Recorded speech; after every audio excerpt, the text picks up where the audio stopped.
바이든 행정부가 출범하면서 미중 관계가 어떻게 변할지에 관심이 모아지고 있습니다. 대체적인 전망은 미국이 다른 선진국과 동맹 강화를 통해서 중국을 압박할 거다라고 하는 것이 일반적인 생각입니다. 자, 미국의 새로운 행정부가 들어서고 미중 관계가 어떻게 바뀔지 알아보는 시간을 갖도록 하겠습니다. 전병서 중국경제금융연구소 소장 나오셨습니다. 안녕하세요. 죄송합니다. 상호를 제가 잘못 알려드렸네요. 가끔 이렇게 실수를 하기도 합니다. 예. 자, 일단 아무튼 전체적으로 미중 관계에 대해서 한번 좀 여쭤보도록 하겠습니다. 바이든 행정부가 대만에 대한 압박을 그만해라라는 얘기를 했습니다. 중국에 대해서 첫 번째 경고인 것 같고 앞으로 험난한 일정을 예고하는 거 아닌가라는 생각이 들거든요. 미중 관계 어떻게 될 거라고 지금 보고 계십니까? 정확하게 중국이 아픈 부분을 찌른 것 같아요. 네. 그래서 대만은 중국의 가장 아픈 손가락, 우리 북한처럼. 근데 그걸 가장 먼저 찔렀다고 하는 것은 인정사정 없다. 그렇게 볼 수 있고 아마도 이제 대만이라는 것이 지난 정부에서는 무기 팔고 또 어떻게 보면 외교하는 정도에서 그쳤지만 이번에는 아마 대만에 대한 강한 압박이 어떻게 보면 미국의 의지를 보여주는 시그널로 이제 볼 수가 있을 것 같고 아마 바이든 정부는 많은 이제 얘기하셨지만 좀 나아지지 않겠냐, 완화되지 않겠냐 그러는데 제가 볼 때는 아마도 그 예상은 많이 빗나갈 가능성이 높다. 이제 아마 하반기부터는 그간 보지 못했던 다른 이제 전략 방법으로 아마 세게 붙을 가능성이 대단히 높다. 그렇게 보고 있습니다. 하반기 되면 좀 세게 붙을 가능성이 있다. 그렇습니다. 이렇게 말씀을 하셨습니다. 자, 그래서 주로 중국 쪽에서 어떤 전략을 내세울 건가 하는 부분들을 좀 여쭤보도록 하겠습니다. 어제 마침 다보스 포럼이 있었고요. 다보스 포럼에서 시진핑 주석이 연설을 했습니다. 연설의 제목이 뭐냐면 다자주의의 횃불로 인류의 앞길을 밝혀라입니다. 야, 참 멋있는 제목이기도 하고 굉장히 무거운 제목이기도 하다 이런 생각이 드는데요. 결국 보면 이렇게 정리해 보면 다자주의, 그 다음에 내정 간섭하지 마라. 이걸로 이제 모이는 상황이거든요. 다보스 포럼 연설 보시면서 어떤 생각이 들었습니까? 미국이 해야 될 얘기를 중국이 얘기 다 했다. 예. 그래서 이제 중국이 보여주고 싶은 메시지는 얘기를 다 한 것 같아요. 첫 번째는 아마 옐렌이 맨 먼저 얘기한 게 1대1로 같은 거 하지 마라. 그러는데 중국은 명확하게 얘기했습니다. 1대1로 유지하겠다. 두 번째, 내수를 통해서 세계 경제에 기여하겠다. 시장 개방하겠다는 얘기죠. 그리고 뭔 얘기 2060년까지 탄소 중립 유지하겠다. 그래서 이 바이든 정부의 탄소 정책에 협조하겠다 이런 얘기를 했고 지재권 보호하겠다. 그래서 미국이 민감하게 생각하는 거 우리가 오케이 하겠다. 그리고 이제 중요한 얘기는 새로운 국제 관계를 구축하겠다 이런 얘기를 해요. 그래서 이제 그 사이에 미국하고 중국하고 싸우면서 많이 흔들어졌다고 보는 거죠.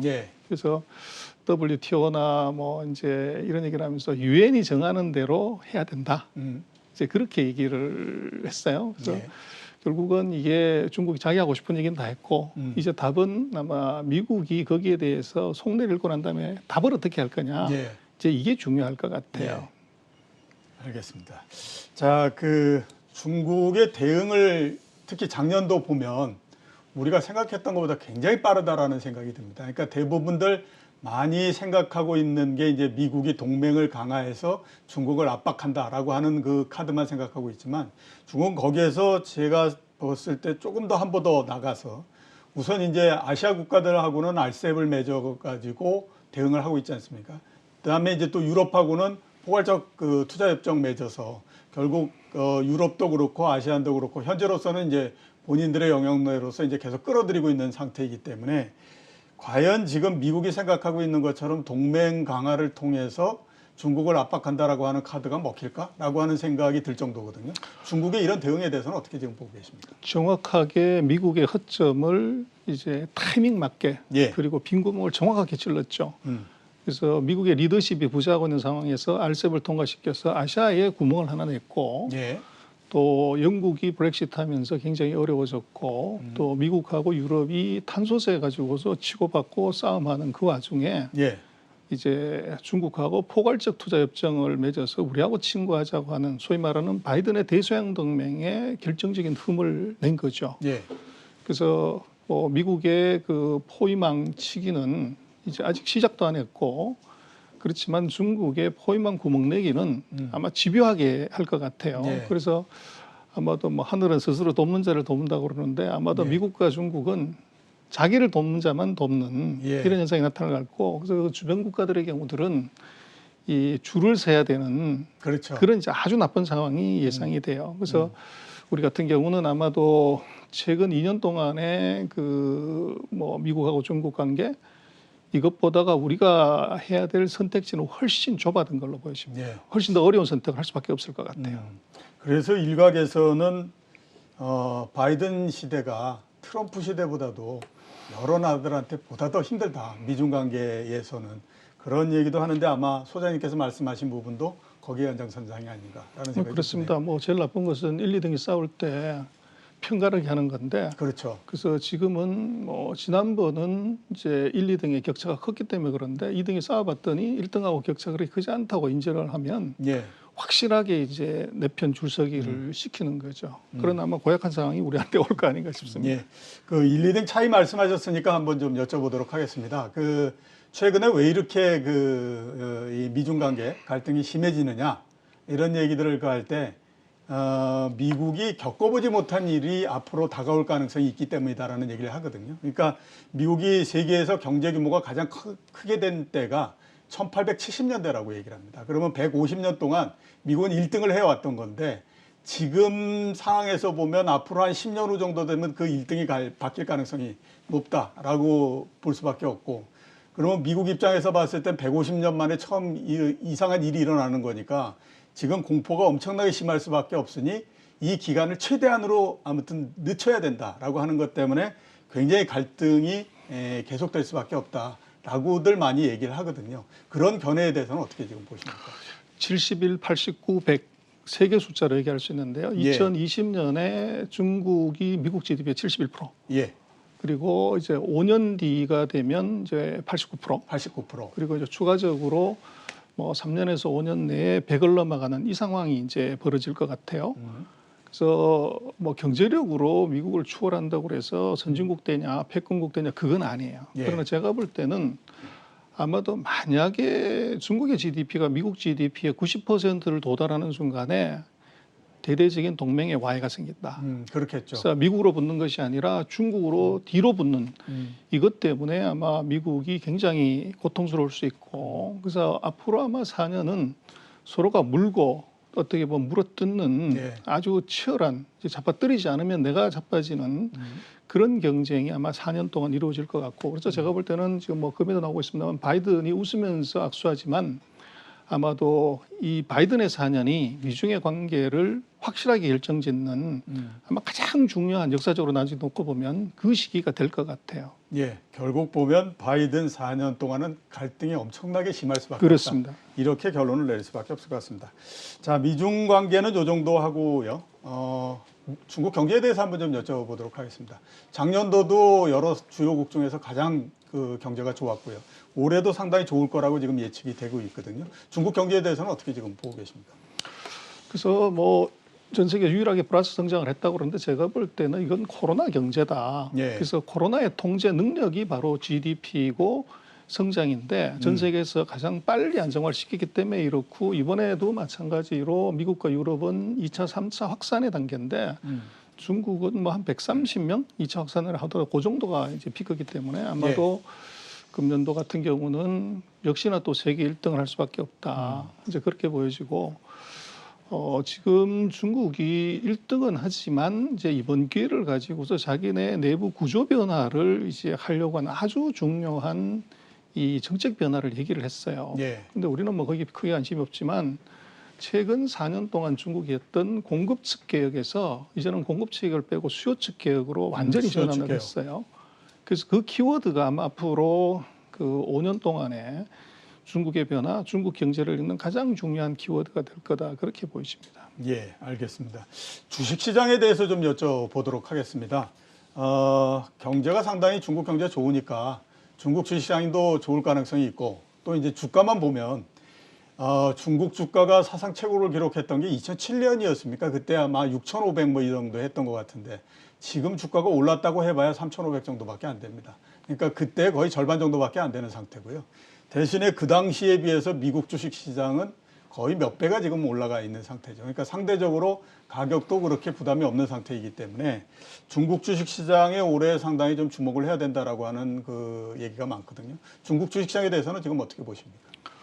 중국 주식시장은 인덱스로 보면 10년 전하고 똑같습니다. 예, 오른 게 그렇죠. 하나도 없죠. 예, 오른 게 그러나 없죠. 이제 시가총액을 놓고 보면 사상 최고치입니다. 그래서 그 사이에 증자하고 IPO를 많이 해서 EPS 다일루션 때문에 떨어진 것이고, 예. 그리고 이제 작년 같은 경우도 미국이 대박이다 이렇게 생각을 하지만 작년 전 세계에서 주가가 제일 많이 올라간 중국의 창업반입니다. 그리고 두 번째가 나스닥이고 세 번째가 이제 심천 시장인데, 아마도 이제 중국은 인덱스를 갖고 접근하는 것은 별 의미가 없을 것 같고요. 예. 계속 증자를 하기 때문에 예. 섹터나 종목을 놓고 보면 역시나 아마 금년에도 아마 세계 최고의 주가를 나타내는 업종 이제 섹터가 나올 것 같고요. 예. 그래서 지금 우리는 테슬라가 뭐 주가가 제일 많이 올라갔다 이렇게 생각을 하지만 중국의 테슬라라고 하는 니오는 테슬라가 작년에 8배 정도 올라갔는데 12배가 올라갔어요. 예. 그래서 그 섹터하고 이 종목을 보는 장으로 중국을 바라보는 것이 맞는 것 같고, 예. 아마 지금 전 세계 돈들이 뭐 다 이제 홍콩하고 중국으로 지금 몰리기 때문에 아마 금년 상반기에는 뭐 중국과 홍콩 시장은 굉장히 좋은 그런 모습을 보일 것 같습니다. 예. 말씀을 하셨으니까 제가 다음 질문은 어떤 걸 드릴지 아마 대충 짐작을 하실 텐데, 그 섹터, 그 다음에 기업 이렇게 접근해야 된다라고 말씀하셨으니까 지금 주목하시고 있는 섹터 어떤 게 있으십니까? 그래서 시진핑이 답을 줬어요. 예. 그래서 중국이 금년에 뭐를 포커스할 거냐 하는 거를 8가지를 확실하게 적시를 했습니다. 예.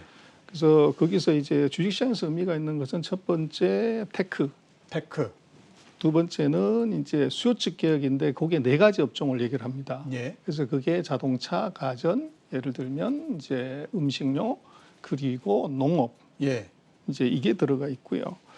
그리고 이제 그 마지막으로 중국이 세게 얘기한 게 저탄소입니다. 그래서 그 그린 에너지 그 4가지가 아마 이제 금년도에 중국에서 가장 핫할 수밖에 없고 8가지 중에서 4가지는 규제인데 그 중에서 중요한 규제가 바로 빅테크 규제입니다. 예. 반독점법, 그다음에 부동산 뭐 이런 것들은 아마 금년에 굉장히 괴로운 해가 될 것 같아요. 8개 정책 주요 중에서 업종, 예, 정책 중에서 업종 4개 중에서 업종을 포커스할 필요가 있다. 예, 4개 업종을 포커스할 필요가 있다. 이렇게 이제 말씀을 하셨고요. 앞에서도 전기차 말씀을 하셨습니다. 미국의 테슬라보다도 주가가 훨씬 더 빠르게 상승을 하고 뭐 이렇게 하니까 자 그러면 중국에서 글로벌 플레이어가 되는 전기차가 나올 가능성에 대해서는 어떻게 지금 보십니까? 가능성이 있어요. 예. 그래서 지금은 이제 테슬라는 제가 볼 때는 중국이 의도적으로 키우는 맥이다 그렇게 보여져요. 예, 의도적으로 키우는. 그렇습니다. 그래서 테슬라가 뭐 1년에 한 50만 대 정도인데 예. 그 정도는 중국이 마음먹으면 뭐 어떤 기업도 50만 대를 만들 수 있는 구조인데 대신 이제 중국 기업을 자극시키고 그리고 더 중요한 것은 중국의 세계 최고의 전기차의 서플라이 체인을 모으는데 테슬라를 쓰는 거죠. 예. 그래서 1등하는 기업이 이제 중국에서 세계 최대 공장을 짓기 때문에 거기에 1등하는 부품 소재 장비 회사들이 모이는 것, 그게 이제 중국의 전략이고 아마 그것이 지금 중국의 뭐 자동차 시장 130만 대 시장에서 1등, 2등 큰 의미가 없어 보여요. 근데 이게 시장이 커지면서 이제 아마 선수가 나올 것 같은데 뭐 지금 놓고 보면 비아디 같은 경우가 중국 안에서 이제 자동차든 전기차든 또는 배터리든 뭐 여기서 여전히 1등하고 있기 때문에 아마도 비아디 같은 회사들을 조금 더 주목해서 봐야 되는 것 아닌가. 그리고 이제 작은 회사들의 경우들은 뭐 최근에 주가가 폭등은 하긴 했지만 시장 점유율이 계속 떨어지고 있고 그리고 중국 시장의 확대에 따라서 전 세계적인 플레이어들이 다 들어오기 때문에 아마 2021년부터는 아마 작은 회사들은 굉장히 어려움이 오히려 예상이 되고 중국의 빅가이들, 예. 빅플레이어들을 봐야 되는 거 아닌가 싶습니다. BYD. 예. 예. BYD를 말씀을 해 주셨습니다. 자, 오늘 나와주셔서 대단히 감사합니다. 예. 예, 지금까지 전병서 중국경제금융연구소 소장이었습니다.